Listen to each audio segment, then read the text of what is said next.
dlaczego chciałbyś, żebym ja ci napisała o tobie, jaki jesteś? Bo chcę wiedzieć, jaki ja jestem. Jak mama ci napisze, to ty będziesz już wtedy wiedział, jaki jesteś?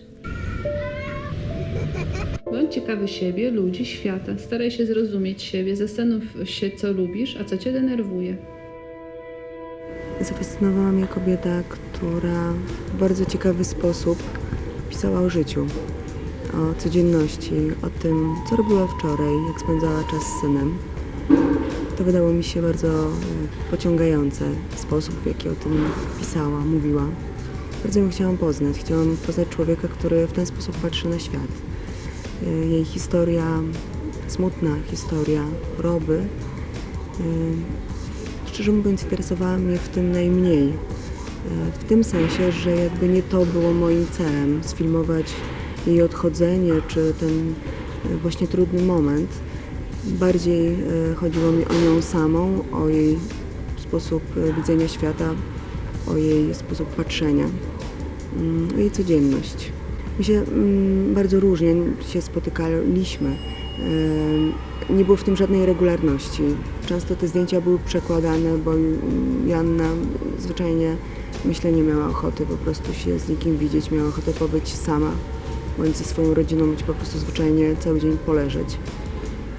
To wtedy te zdjęcia były odwoływane. Natomiast, tak jak mówię, nie było w tym żadnej regularności. Ja za każdym razem dzwoniłam, pytałam, w jakim ona jest nastroju, jakby co będzie robić, czy jest w domu, czy w szpitalu, i to było na bieżąco omawiane, ale też spotykałyśmy się jakby poza kamerą. Ja też miałam takie poczucie, że żeby dostać, czy mieć prawo do jej życia, do jej intymności być może nawet, to muszę też dać coś z siebie. Musi być ta wzajemność, bo inaczej to będzie brak równowagi.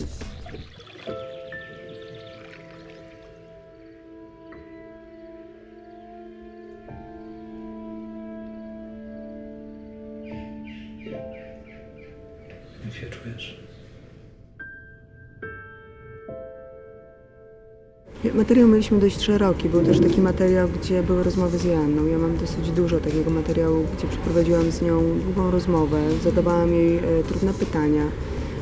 Pytania nawet takie, których bałam się zadać, ale ona ośmielała mnie swoją osobą do tego, żeby nawet przekraczać pewne granice. Więc i takie pytania padały. I taka rozmowa jest. Ale pomyślałam sobie, że film, ten konkretnie film mógłby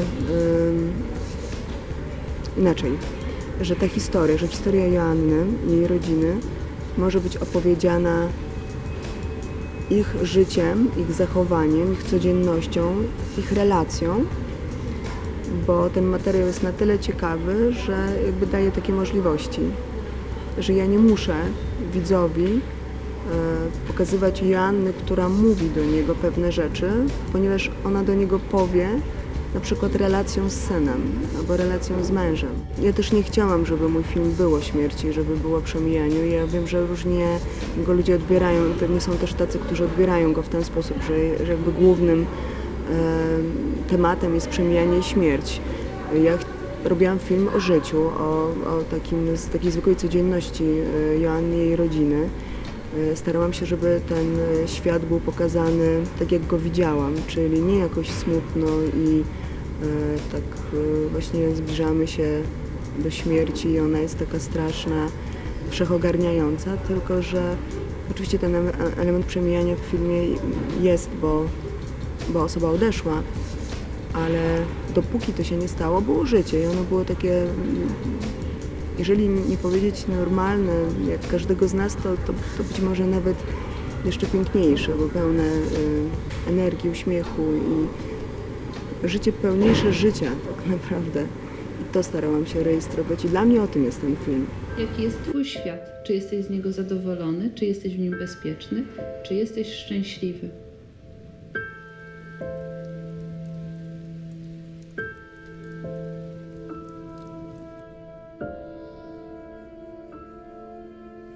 A w ogóle czego ty się najbardziej boisz? W ogóle w życiu? Czego się najbardziej boję? Jak w życiu? Ja postawiłam dosyć trudne zadanie, myślę, przed szkołą Wajdy i Wajda Studio, bo przyszłam i powiedziałam, musimy robić już, nie ma czasu. To jest taki temat, że jak poczekamy miesiąc, dwa, to go już nie będzie, więc to są po prostu, no, nie chcę mówić uciekające zdjęcia, bo akurat w kontekście tego tematu to może brzmi trochę nie fajnie, ale tak było rzeczywiście. Ja wiedziałam, że te chwile trzeba łapać teraz. I dostałam zielone światło. Nie wiadomo było, czy ja będę mieć na to pieniądze, czy nie będę mieć na to pieniędzy, czy one się znajdą. No, było na zasadzie coś wymyślimy. Na początek dostałam zwyczajnie sprzęt na zrobienie dokumentacji, przywiozłam, zapytałam mistrzów Marcela Łozińskiego, Jacka Bławuta, Wity Żelakiewicz-Ciutę, czy to jest materiał. I pamiętam, że Marcel Łoziński wtedy powiedział do mnie, Aneta, cokolwiek my ci teraz nie powiemy, to dla ciebie to jest materiał. To w jaki sposób ty o tym mówisz, jak to pokazujesz, ty już robisz ten film, już cię nie zatrzymamy. I rzeczywiście tak było, ja już go robiłam. Rzeczywiście nie można było mnie wtedy już powstrzymać. I te pieniądze gdzieś tam się powoli znajdowały. One były na początku bardzo niewielkie, więc robiliśmy to na miarę. Potem szukaliśmy dalej, znaleźliśmy sponsora, znaleźliśmy koproducenta i one jakby ciągle były niewielkie do samego końca. Robiliśmy to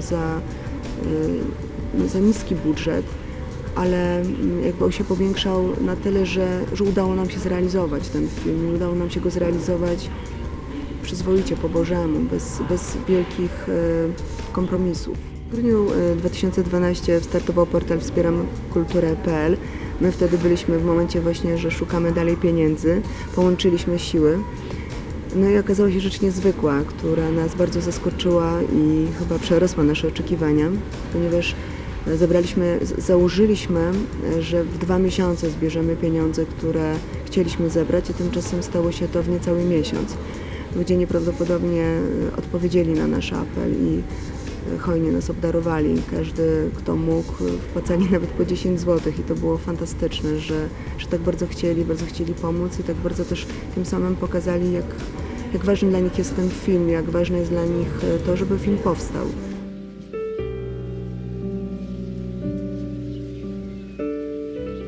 Tak, myślę, że znikłam w 60%.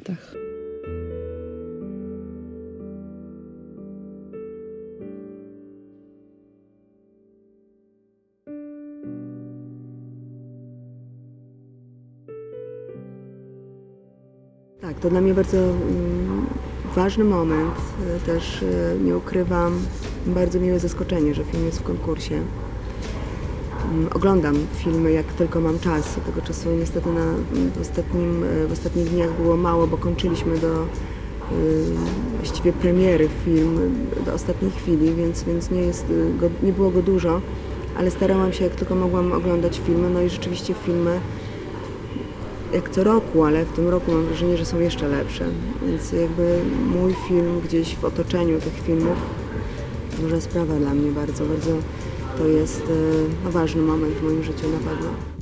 Piotr, mąż Joanny, widział film na prywatnej projekcji. Zaprosiliśmy go do Wajda Studio i wówczas mu pokazaliśmy. No to było dla mnie bardzo duże przeżycie i ważny moment. Wyszedł i powiedział, że bardzo ci dziękuję za ten film. Niezwykle szlachetny i dałaś mi nową dawkę energii. Dziękuję. Nie boję się, że umrę. Ja się boję, że was zostawię.